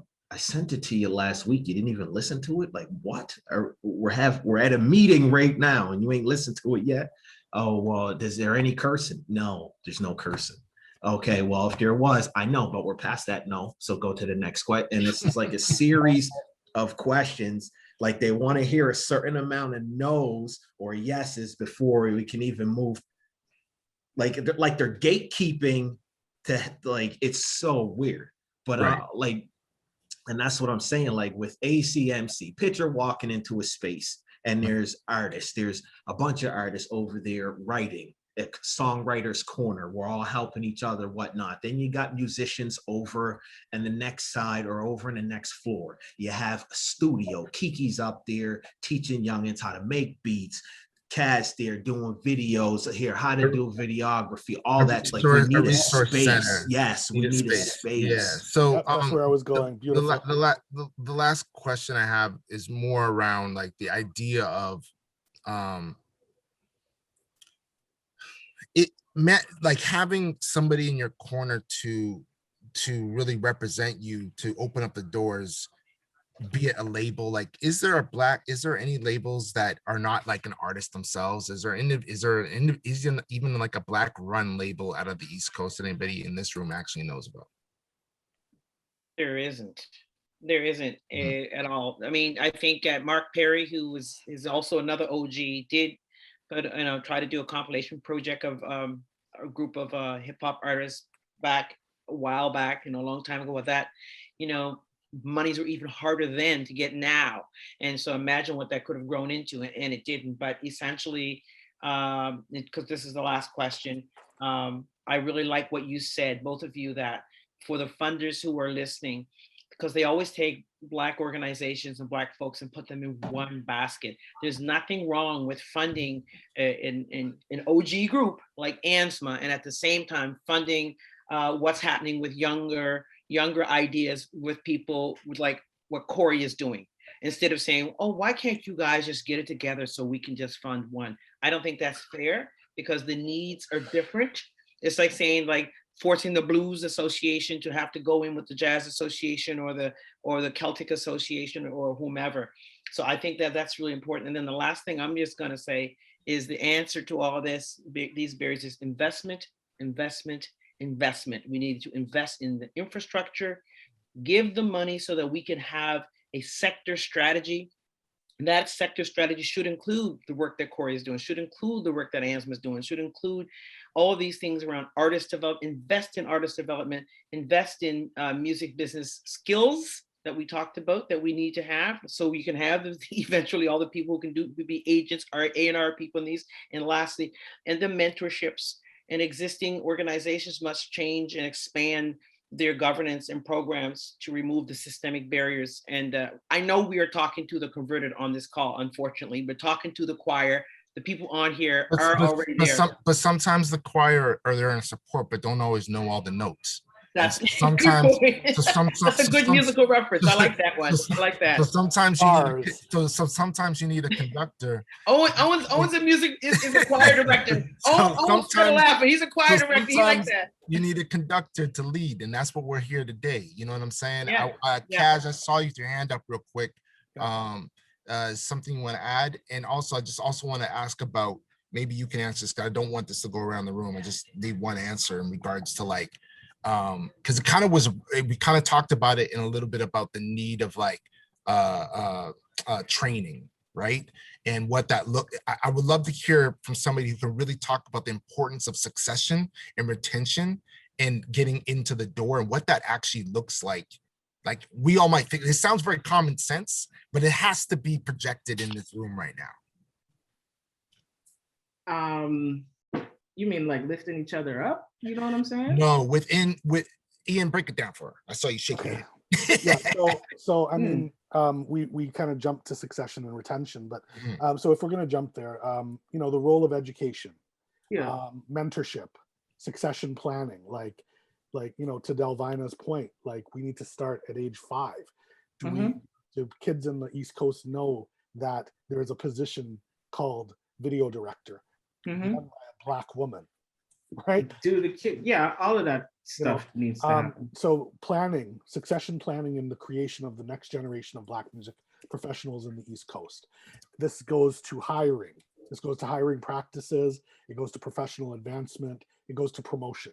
It goes to boards of directors, et cetera, et cetera. So we'll do that, and then we're going to go into a speed round, and everybody's going to have their final questions. We won't have room. We won't have room. Final statements. Sorry. Go ahead, Kaz. I had a point and totally just made me education, mentorship, succession plan. Yeah, well, it's education, mentorship. It's all necessary, but again, I think that one, people start considering these things way too late. You know, like they start looking at teenagers about to graduate out of high school, you know, and start thinking, oh, we need to give them programs, we need to give them mentorship. You probably already late by that time. You know what I mean? Like the average 16, 17, 18-year-old, like they're set in their ways, and it's a harder task for you at that point. You know what I'm saying? It needs to start earlier than that, because like you said, these kids don't know that these things exist. Plain and simple. I wanted to become a filmmaker simply because I was obsessed with watching MTV's Behind the Video. And I didn't care about the artist. Well, the reason I watched it because I cared about the artist. I grew up wanting to be the star, right? But I'm an introverted, you know what I mean? I'm shy. And so being in the front just wasn't conducive to my personality, you know what I'm saying? But I watched Making the Video because of the star, but then I was amazed by all these people. There was so much commotion going on, and this, that, and the third, and I just thought, wow. And then they created this magic, which was the music video, and I just said, I want to do that. That was it. Didn't know what it was, but I just said, I want to do that. And that was like young, like 9, 10, 11 years old. It wasn't until I was 16 when my grade 12 English teacher put a camera in my hand for the first time. And I realized, oh, this is how they do it. You know what I mean? And I was lucky enough, like my mind was straight, so I set on a path, right? But it's like, imagine if I had known what all those people did when I was 8, 9, 10 years old, you know? And people think that because I used to make music videos, people still call me a music producer. I don't produce beats. Never have, you know what I mean? Like, you know, people don't, or then I'm a movie producer. No, I have producers that produce for me. Like, most people don't know even what a director does. People don't realize that a director never touches a camera. That's the cinematographer's job. You know what I mean? Like, kids don't know that, like, even in the film world, like most people, I'm gonna be quick, most people skip all the credits, right? I sit there and I watch all the credits, and you guys know, because I respect all those people. They don't know that one name. There's a man that sits there and pulls the focus on the camera. They're called the focus puller. Their job is to just make sure that the lens is in focus. They don't move the camera. They don't put the lights. They literally just stand there and make sure the shit is in focus. They make hundreds of thousands of dollars a year just from doing that. Kids don't know that exists. You know what I'm saying? Don't forget the key grip.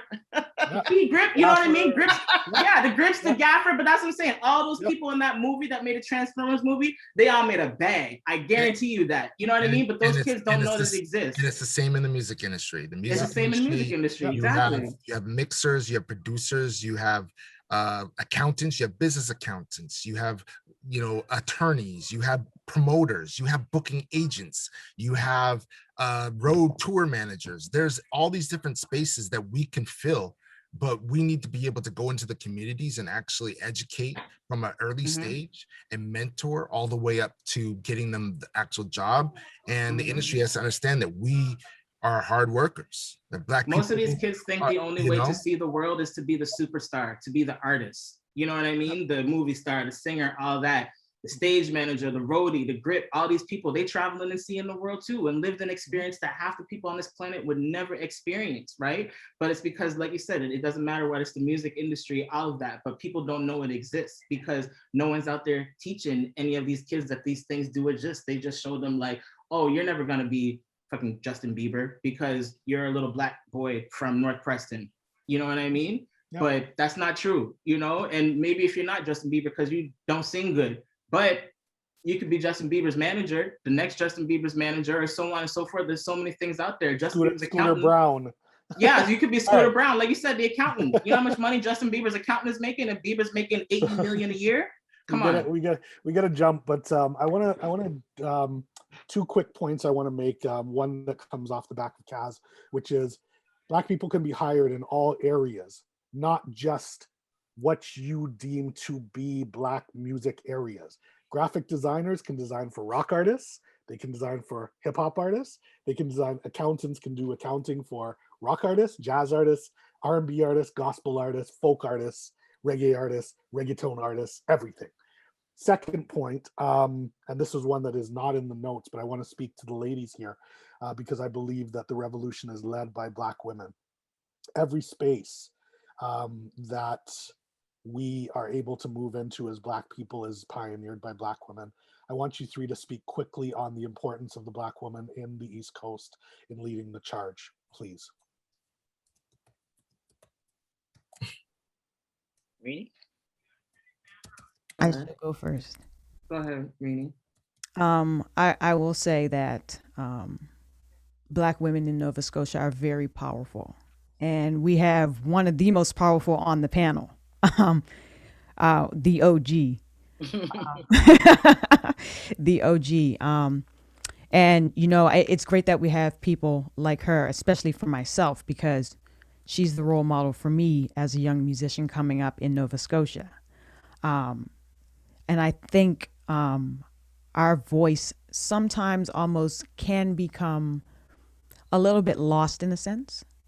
And that's come from two places, one from a systemic racism factor and also toxic masculinity. So I know for myself, anytime I'm in a position where I'm the only Black female, I come in with the chip on my shoulder and I make it a point to prove, whether it's the truth or not, that I'm the smartest person in that room. And I try to lead with my actions and also with what knowledge I can bring.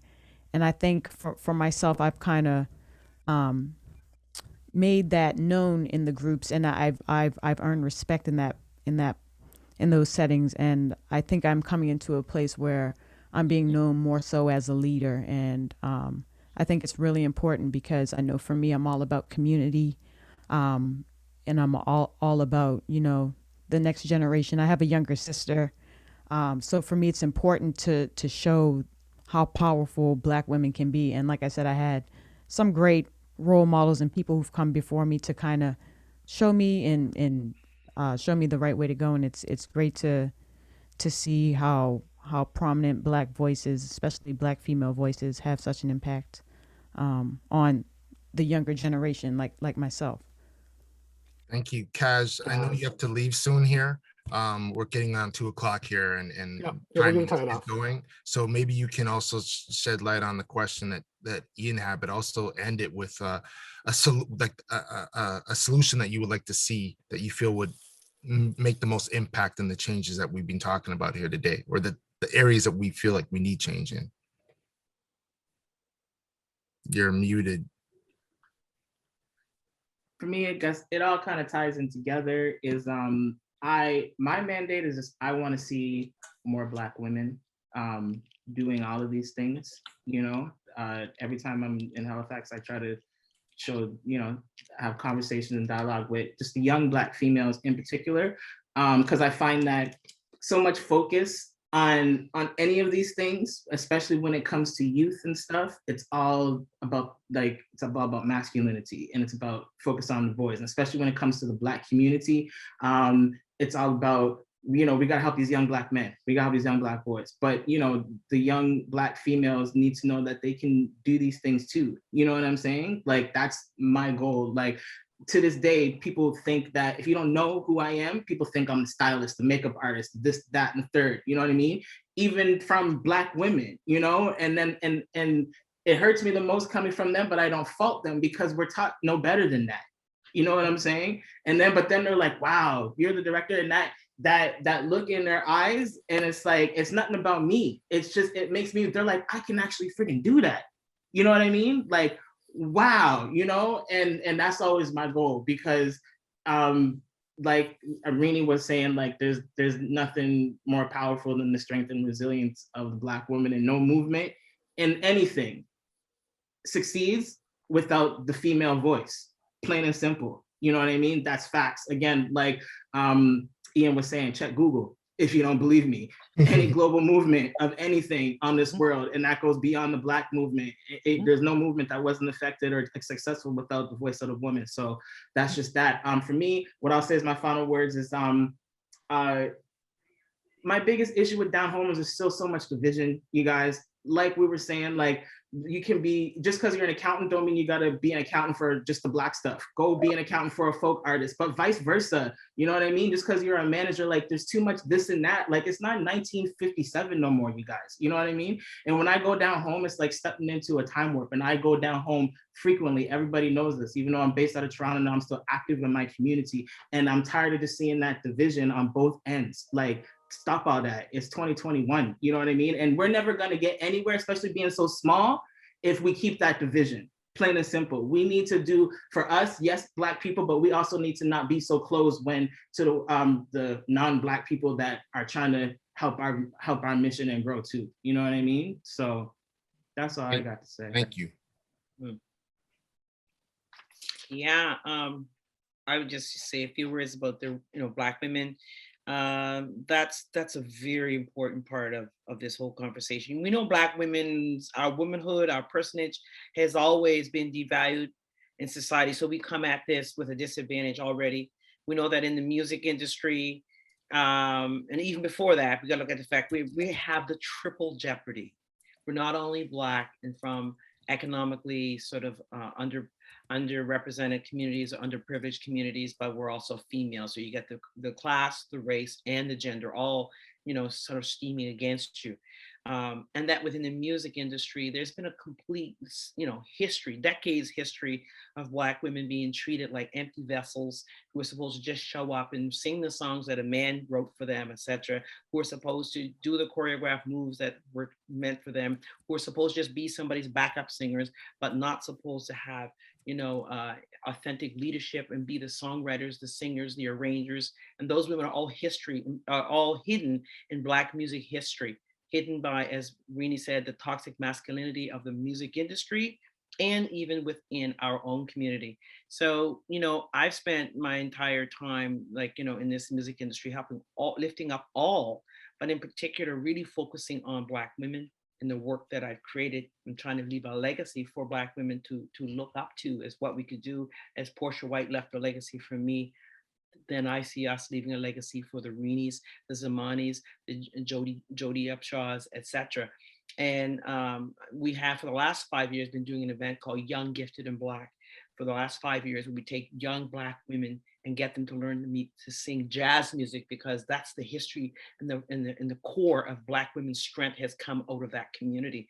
And while we have come out of the church and we are largely vocalists, we're more than that. We're musicians and we are producers, etc. So when I see young women like Reeny and Zamani who go behind the board and they create their music and they mix it, they can master it, and they can do all that. So for me, I'd love to see us put some more investment into young women in the studio, to have an initiative of young Black women in the studio creating their music, because the interface between the engineer and the person who is doing that you know, the producer and how the music sounds is very, very significant. And a lot of times that male toxicity, masculinity, women will get in the studio and the men will mystify everything that's happening so people don't get what they want. It's like, oh, this is so, it's kind of Right. like, you know, how women can cook in the kitchen, but when you go outside to the back step and there's a big barbecue, sit back. I decide I'm doing the barbecuing. It's like the men are doing the barbecue and it's still cooking.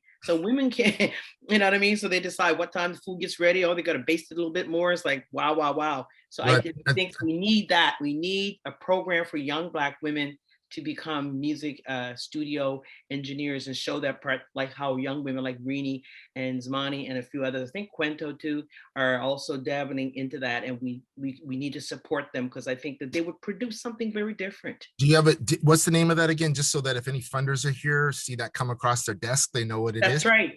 An initiative, exactly. You hear, I hope you're here. Mickey, are you listening? We need a program to absolutely, to take a cohort of, say, you know, 10 or so. It doesn't have to be that big. Do you have a name for it? Oh, the Young Gifted and Black? Okay, great. There We you go.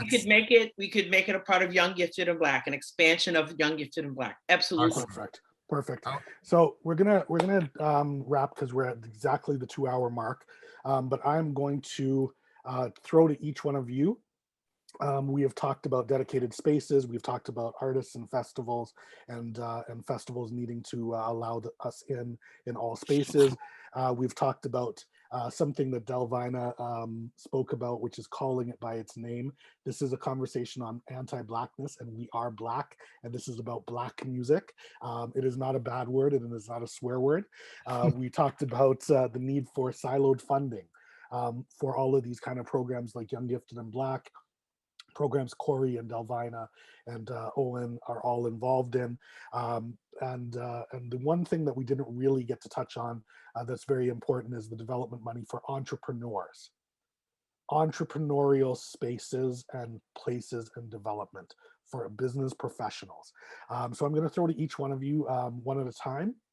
And I'm going to ask you to, Mickey has come on stage. I'm going to ask each one of you to tell me the greatest impediment to Black music professionals in the East Coast from your opinion, and what you need to see done. Go. Reeny. What I would love to see immediately is our Black communities to stop being demonized, and also looking at those of us who come out of the community into the forefront, stop looking at us as charity cases. For one, we're not charity cases. We don't want to be seen as that. We want to be seen for our talent and be recognized as artists like everybody else. And moving forward, I'm looking for organizations to step up and give opportunity. And like I said, not based on some type of charity case, not based on keeping the masses quiet. You know, we want to see inclusion for the right reasons, because there's talented people out there who deserve an opportunity. And I'll just leave it at that. Perfect. I'm going to go to Corey.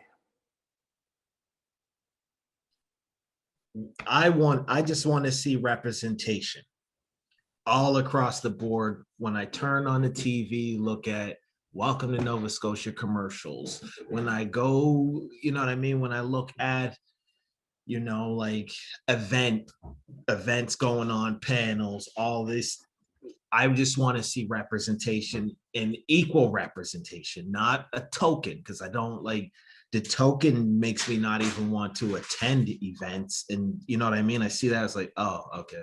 Know why that's done. That's just like, okay, you got a group of people in a movie, you know, you got the Black guy and it's a scary movie, you know, they're dying first. So it's like, it's just predictable. It's like, no, and it turns me off. I just want to see representation from the bottom to the top.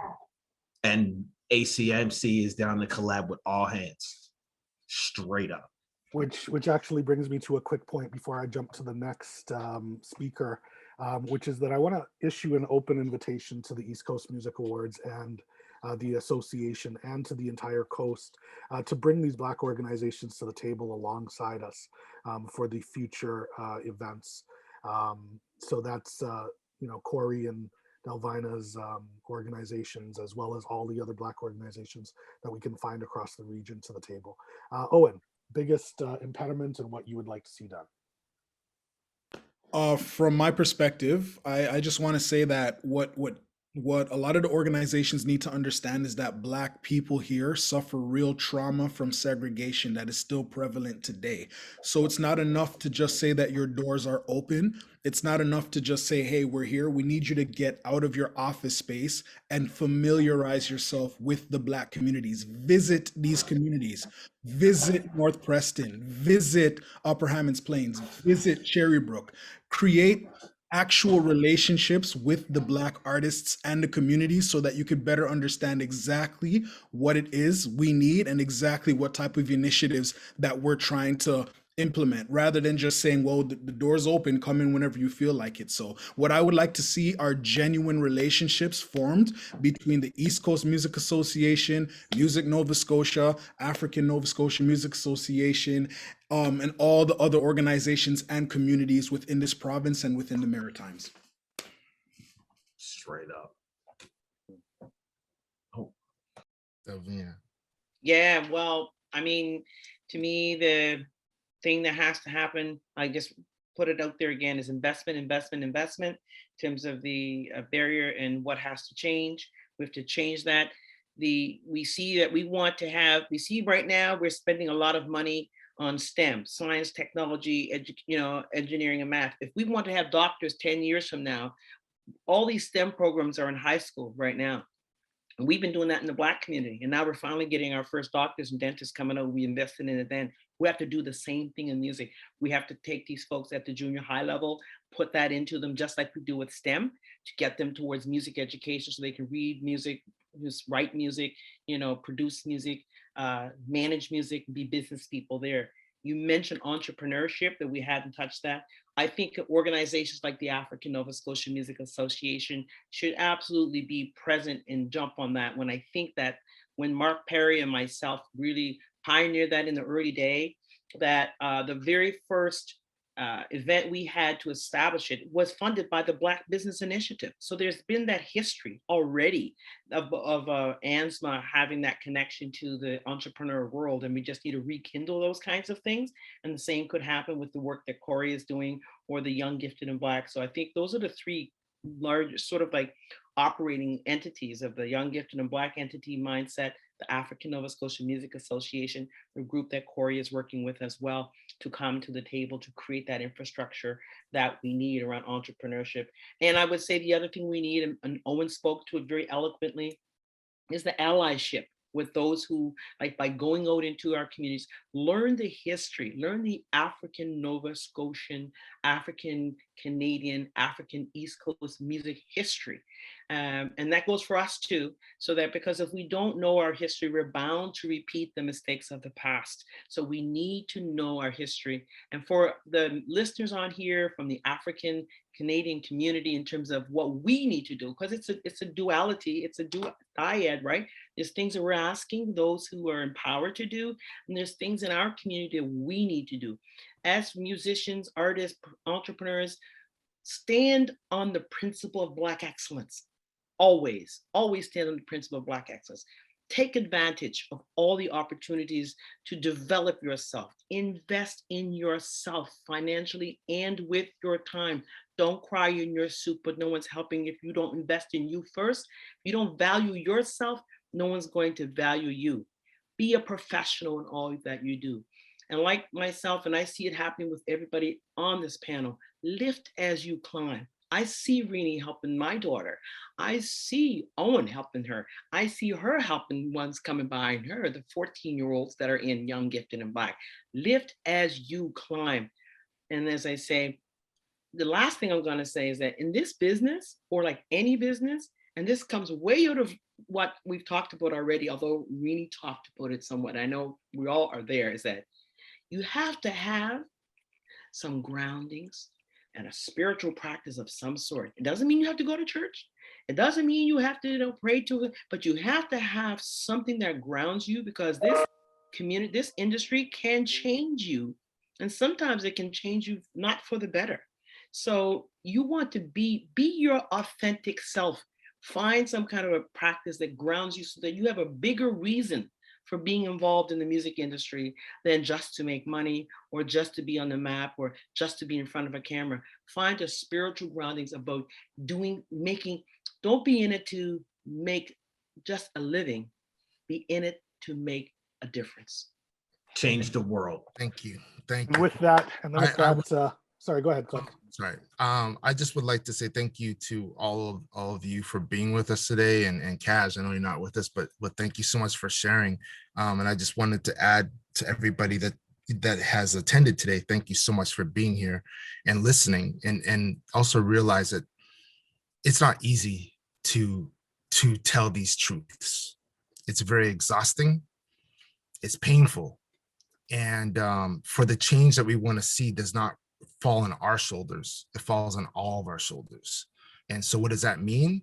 How do we hold this what you're seeing here is not a performative thing. This is not us here to talk about our trials and tribulations and all that shit. It's actually here to say, how do we actually make a difference? And that starts with each and one of us in this room right now, holding each other accountable, holding each other and not expecting us just to do the work for ourselves, but together we can actually make an industry be more diverse and uphold a very, very equitable and actually very successful industry when we're all in it together. And that's just, I want to thank ECMAs for this opportunity for us doing this. And I encourage, if none of you have checked out www.bdrb.ca, please check out the declaration that we've created. Please sign it. Make sure that if you work for a company, that they sign it. Make sure that your boss is like, hey, if you want to be in what I see as the industry is where I want to see it, then you need to sign this. And then if you see somebody who signed something who ain't doing what they say they're gonna do, knock on their door and say, yo, step your shit up. Do you know what I'm saying? So thank you, everybody. Ian. Yep, so just some housekeeping. Thank you to the East Coast Music Association, to CIMA, to TD, CB Mike, Manitoba music organizations, Nova Scotia, PEI, Newfoundland, and New Brunswick. And this has been Breaking Down Racial Barriers. As Click said, please log on to www.bdrb.ca. And to my Black people, Nova Scotia, emancipate yourselves from mental slavery. None but us can free our minds.